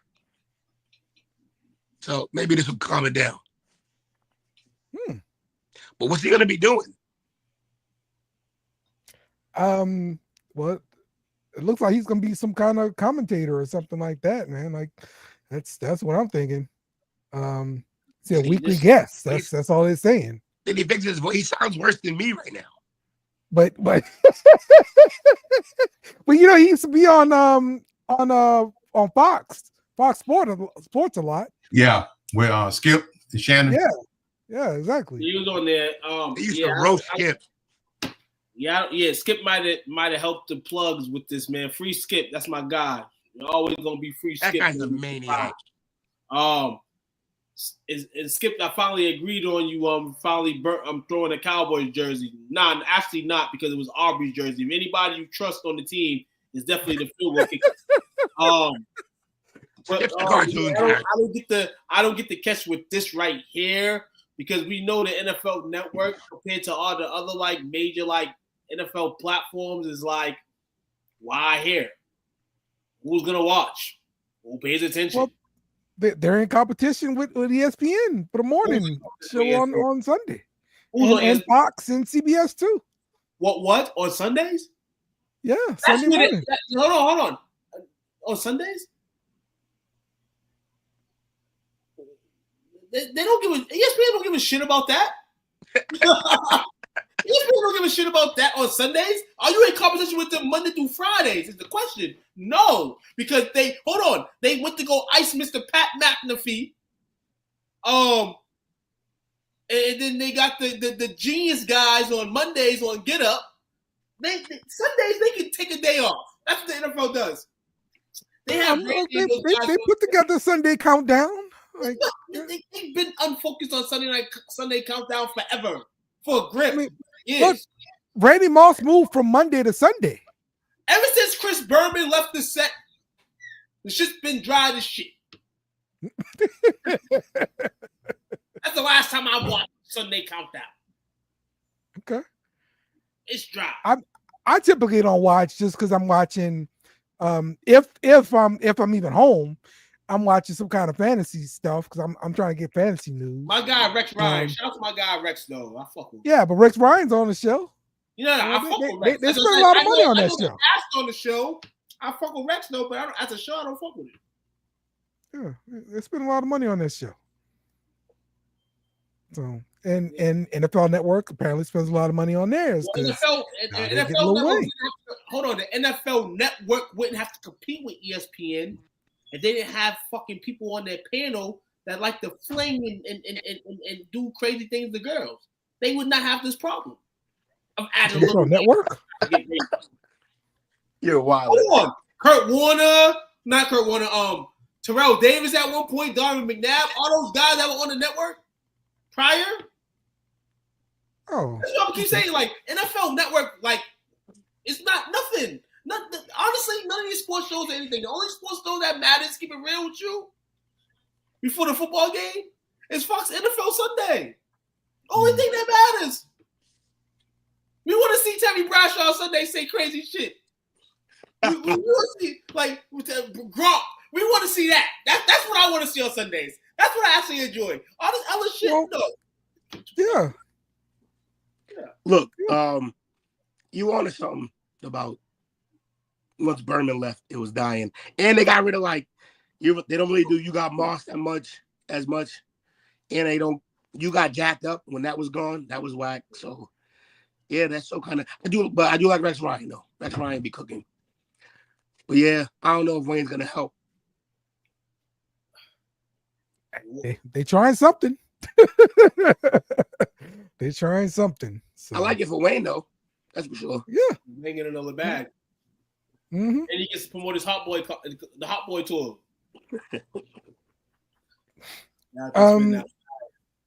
Let's do our power rankings for the week. I am going to start off with number 5. I'm going to say Baltimore Ravens, number 5. Number 4, I'm going to say Pittsburgh Steelers. Number 3, Buffalo Bills. Number 2, Detroit Lions. And number 1, Kansas City Chiefs for my power rankings. 2? My list is the same. Okay. But flip the Lions and the Chiefs. You still got the Lions number 1? Yeah. Ooh. Okay. Because now they're doing the thing that the Chiefs keep doing, which is winning games that they're not dominating. Winning a tough game. I'm seeing more grit wins again. Mm-hmm. And I just think if they went head to head right now, it'd be such an epic shootout. Honestly. I think the Lions would win. Okay. All right. 2.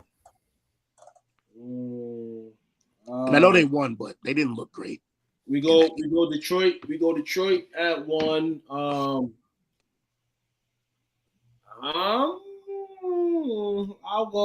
keep Kansas City as 2. It is what it is. They won the same kind of way. Basically, the Lions won. So if I keep the Lions there, I keep them there. But against the Broncos. Please, Lions. Knicks had a good game yesterday. Shout out to Bo, man. He did. Number 3. I am going to go Buffalo. Number 4, I'm going to go Baltimore. Number 5,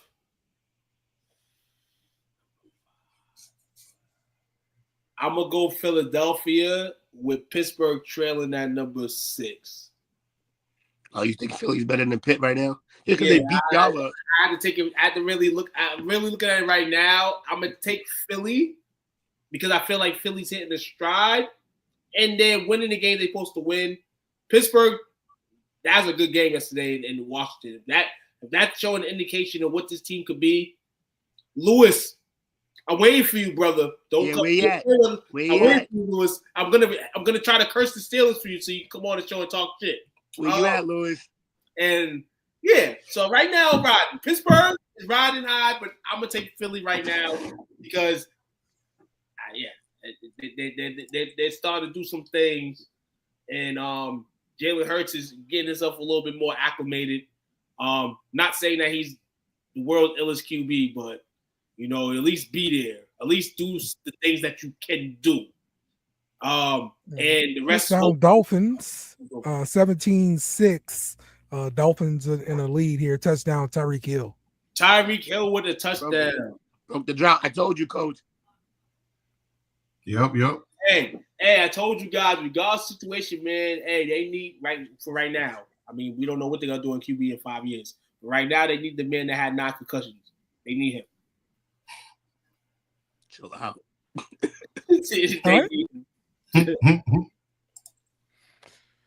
Coach? For me, number 5, I got the Pittsburgh Steelers. Number 4, I got the Ravens. Number 3, I got the Bills. Number 2, I got the Chiefs. And number 1, I got the Lions. Okay. There we go. So you, again, just like Will here, put the Lions over the Chiefs. What's your explanation? For me, they're winning the games that they normally would lose. Their quarterback threw 5 picks. They were down at halftime. They went in, made adjustments, and then came out and solidified their top spot in the NFC. In a hostile territory. Say again, too. It's different schedule, man. The Lions played, and I said this earlier to you. The Lions are even better, and people have the right to talk about them in this light because it seems like every week they're playing the team that they need revenge against, a good team. In this case, they played the Packers a few weeks ago. Packers came in with a good record. So it seems like every week for the last month and a half, the Lions have had a marquee matchup compared to the Chiefs and their champions and they stamp them and all that. They've been struggling with teams that people feel, according to the strength of schedule, they should highly just smack up. And they're not doing that. So strength of schedule doesn't play much in the NFL because at the end of the day, they still have standards and they got ranked regardless. They don't rank you down. In this case, in this rankings, the Lions haven't done nothing to lose the number 1 spot. Okay. Plus, it's a power ranking, so it's week to week. Yeah, it's fluid. It's fluid. Correct. Just excellent explanation. Oh my God.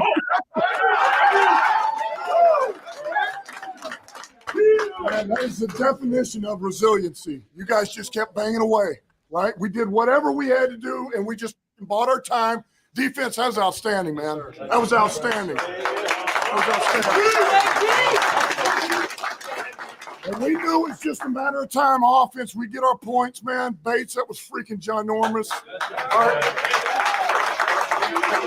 Look, and I'll just say this again. By Adam Vinatieri. This is what great teams do. Even when you're having an off day, you find a way, man. You freaking find a way and you will it to happen. That's what you did today. That's what you did. I got 3 game balls. All right. I'm going to start here. All right. This guy is from here. All right. This guy's from here. No points in the second half. 2 takeaways. He is the defensive coordinator.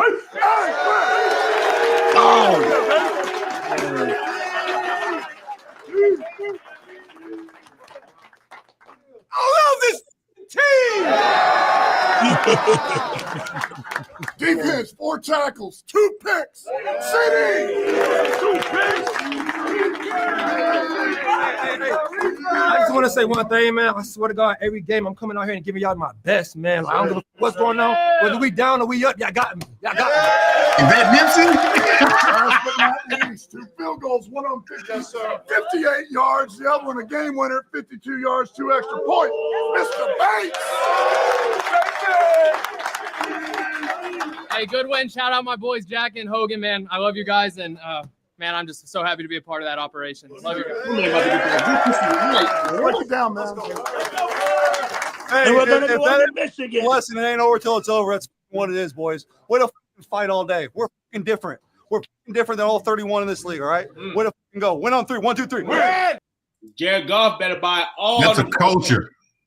Culture. Jared Goff better buy all the motherfuckers something to eat. Also, damn. How does Aaron Glenn leave that team? I might go for another run. If they don't win it all, he might not leave. Yeah. Well, Ben Johnson, he was picky with his interviews last year, right? Like you're only taking the perfect job, or Yeah. you're not leaving that situation. That room's infectious right now. Mhm. You know where the rumor that Glenn might end up at is, Dale? Who's that? In Where New at? Orleans. Yeah. Yeah. How you feel about that? It doesn't matter. What? Can't sign no one. No, because the truth of the matter is, whoever comes in there, you're gonna be asking to turn water to wine because you got a bad cap situation. All right, and that's what it is. And people are not gonna be patient, and it sucks. Like that's my honest opinion about it. So no, I'm not like this guy looking for this head coach that's gonna come in and just turn water to wine. Because look, it's probably not gonna happen, bro. Like you play with the hand tied behind your back, and that's what it is, bro. Yeah, right. What y'all need is like a Sean Payton type. Oh yeah, sure. Ain't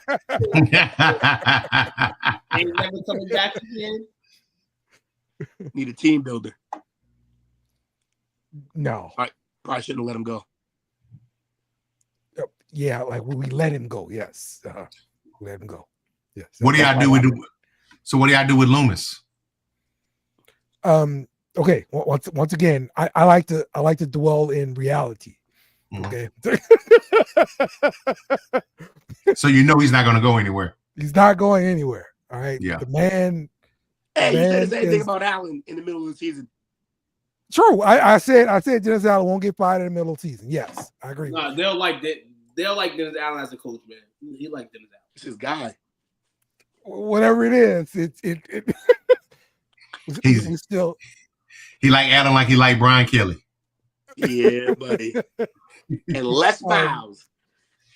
That's another situation I like to dwell on because it's not going to happen. All right. Okay. It's not going to happen. It's not going to happen. Brian Kelly ain't going nowhere. $68 million left on the table. Taylor's like, I like to focus on things that I know can change. Like, I'm not gonna focus my energy on things that's not gonna happen. Like I could think about Tom Brady coming back and playing for the Saints, but it's not gonna happen. You know, I get it. Like a lot of people keep saying Jerry need to get a real GM. Why do you wait your time even saying that? Yeah. It's not gonna change. Nah, at all. So yeah, I like to focus on reality. So fair enough. So yeah, man. Hey, what does anybody ever ask Jerry at what point do you fire yourself as GM? They did. Oh yeah, they've asked that on the fan. What he said? That's why he get butthurt with him. Oh, he does.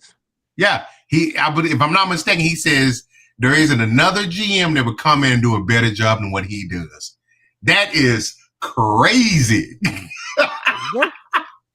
Talk about reading the room.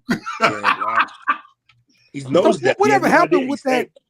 With that host that he kind of went off on? He's still there. He came on the next week. Okay.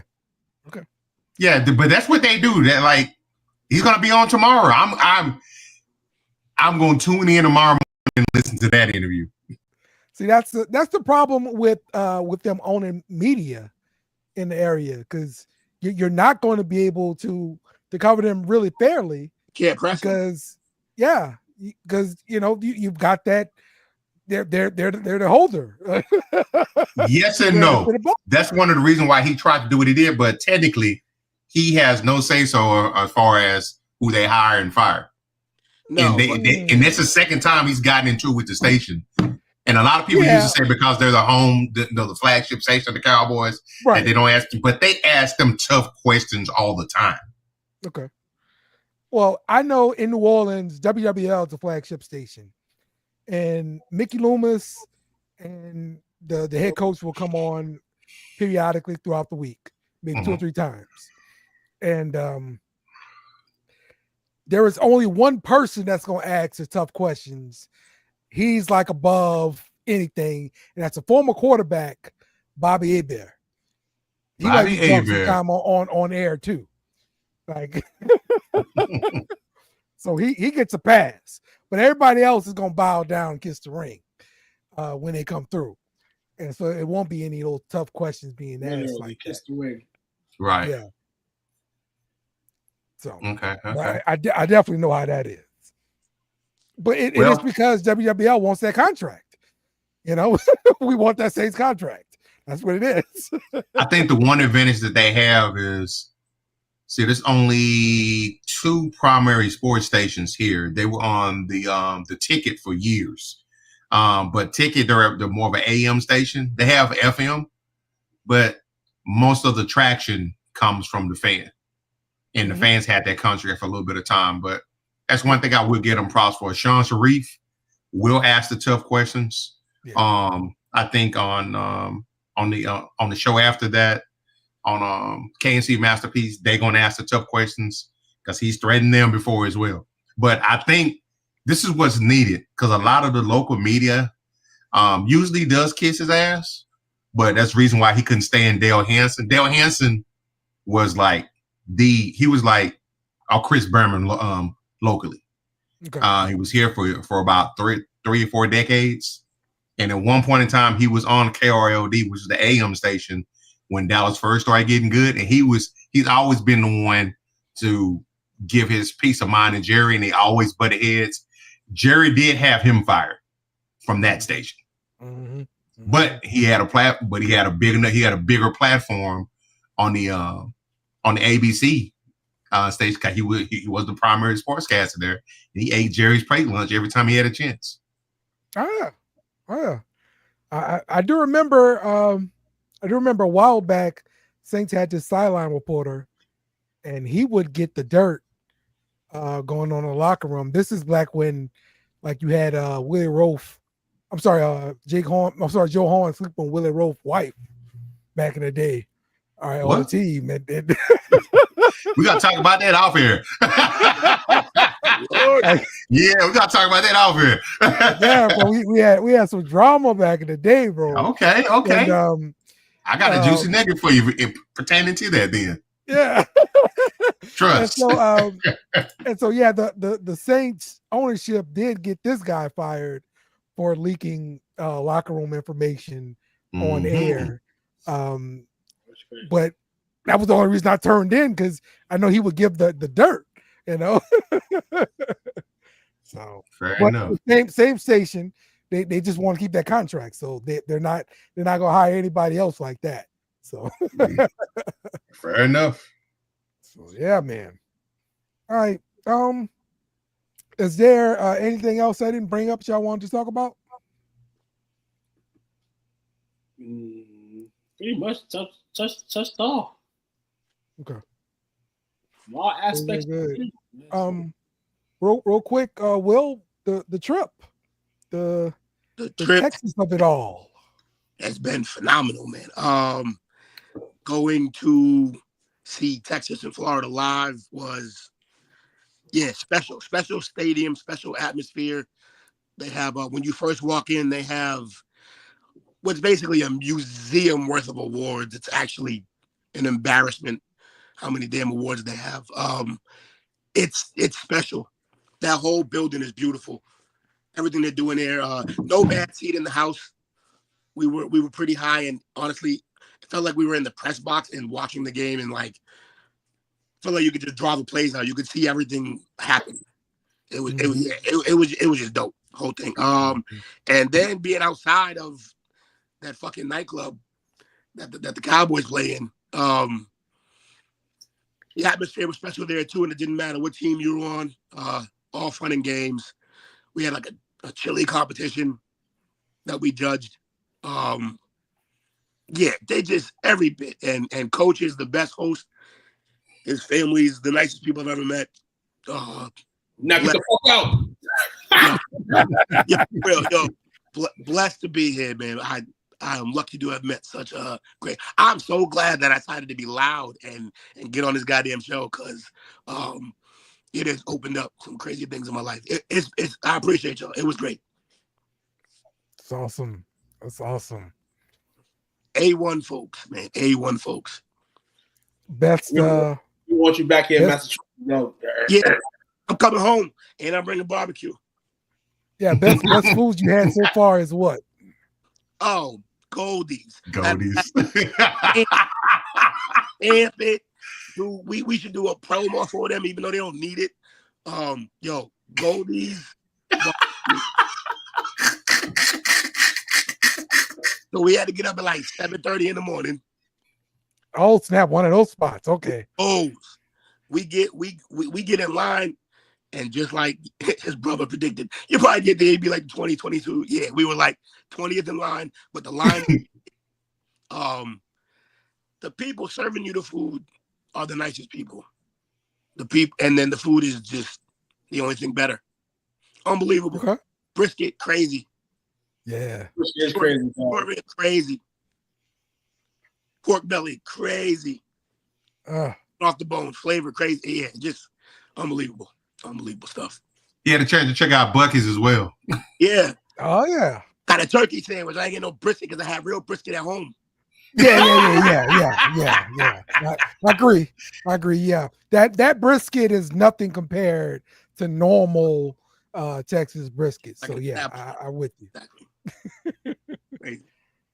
But if you pass it through Texas and you want some brisket, stop at the Buc-ee's and keep going. No, don't get the brisket unless you're gonna get two things, but get that turkey sandwich. Okay. I talked him into it. Because turkey not supposed to be that juicy. Already. Delicious. I got you. He got a chance to check out he checked out a high school game as well. Saw some. I forgot. I didn't even get to that. It was so crazy. Saw a guy who was about to take a visit to LSU. Yeah. Okay. We're gonna say it here first case nobody else talk about it. It was reported first on a play call sheet. Yeah, the Corey and Moore. Yeah. The kid is different. Yeah, he's committed to Oregon. We had him. He's visiting y'all again. Yeah, he visited for the Bama game. He was there. Oh, awful timing. Yeah. Yeah, he's gonna be a duck. But you know how they sell it. If we had you, this wouldn't have happened. Ain't he the one that had the gold chain on? I don't know. I just know I watched bro catch a ball and it looked like it was inconvenient for him because it slowed him down. It slowed him down from having to do everything, but it didn't really slow him down. That kid's fast. Yeah. He's a 5-star plus, bro. He saw another one. Nice. The tight end, Zach Turner. Oh, that kid. He run like people are chasing him because they are. he runs like Vernon Davis. Like every movement, no wasted movements. Everything's fluid, and he's faster than all of you. And in case you happen to be there, I was saying the way he breaks tackle again is like, why are you in my way?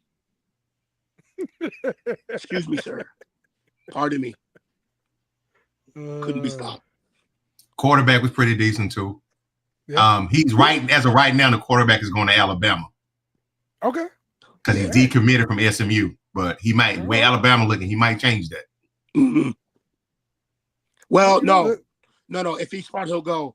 Because 2 years with Ryan Williams sounds fun. Yeah, signing day is next month? Yep.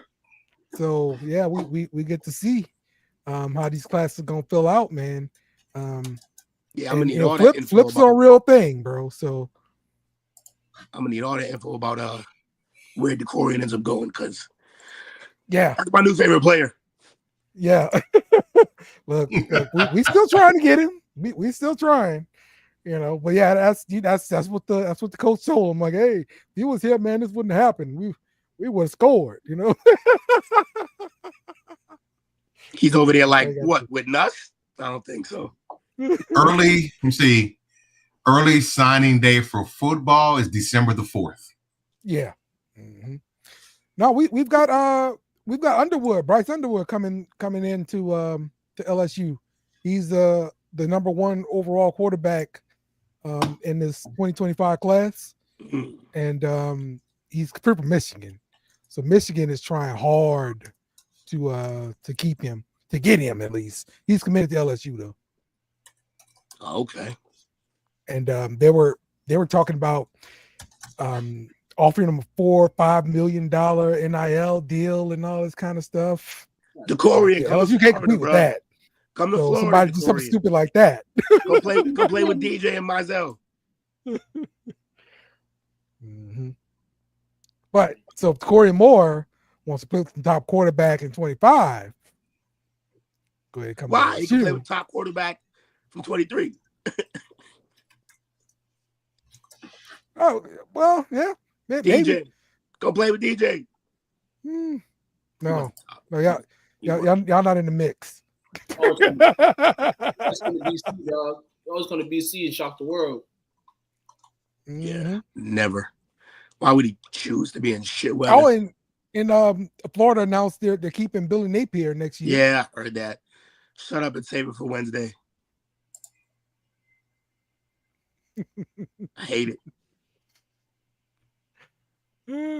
Yeah. Well, he's coming back. And so how many games until into the year before they fire him next year? Because that's usually how it plays out.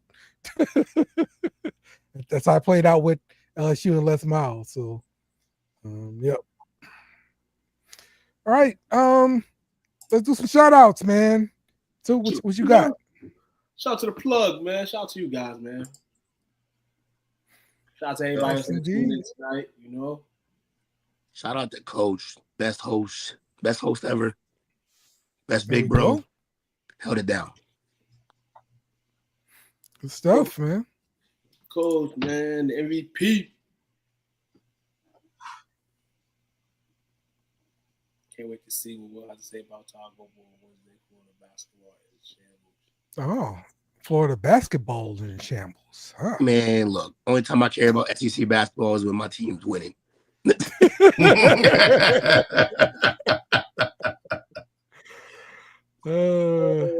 Yeah. We have women's college basketball started up too. So I checked out a game of LSU out there. Women's Dickinson from Kansas is in his like 11th year at Kansas. It's fucking crazy. Mm-hmm. It's gonna be a whole year full of Juju killing everyone. Mm-hmm.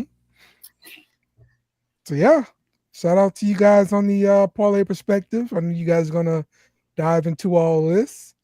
So we will speaking of that, man, quick this dude. Y'all talk about women's basketball, man. Why the Connecticut Sun coach they coach the Fever now?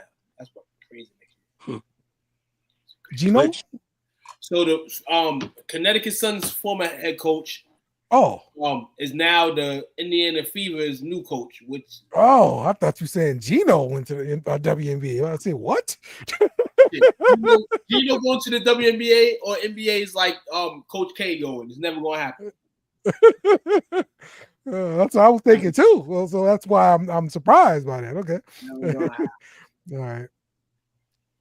Okay. All right, Coach. Want to do roll call?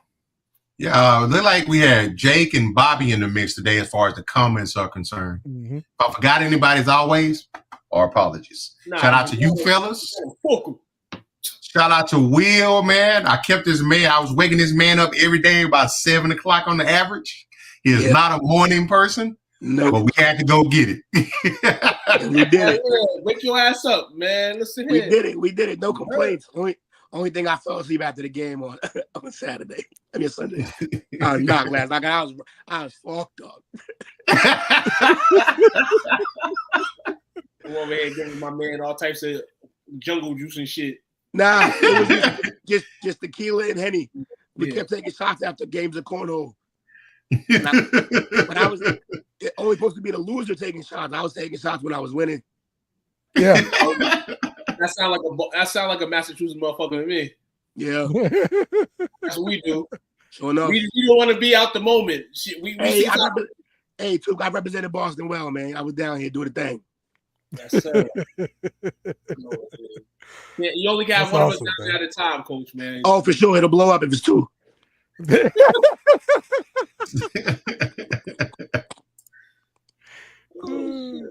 That's awesome, man. That's awesome. Glad you had a good time, bro. I want to see you next time, Dale. You may be down here. Yeah, man. Yeah, we have to get all down there at the same time. We're gonna talk some podcast planning. I told Coach this morning we're gonna have one of our podcast meetings. We're gonna plan. We're gonna plan, which means everybody has to be there for the planning to get all. Yeah, you too, bitch ass Jake. Yeah, Jake too. Podcast reunion time. You know what Let's I'm do saying? it. Let's do it. And sorry, I just want to give a shout out to Unc. Haven't seen you in a long time, but I'm busting your ass up in fantasy tonight. So, you know what I'm saying?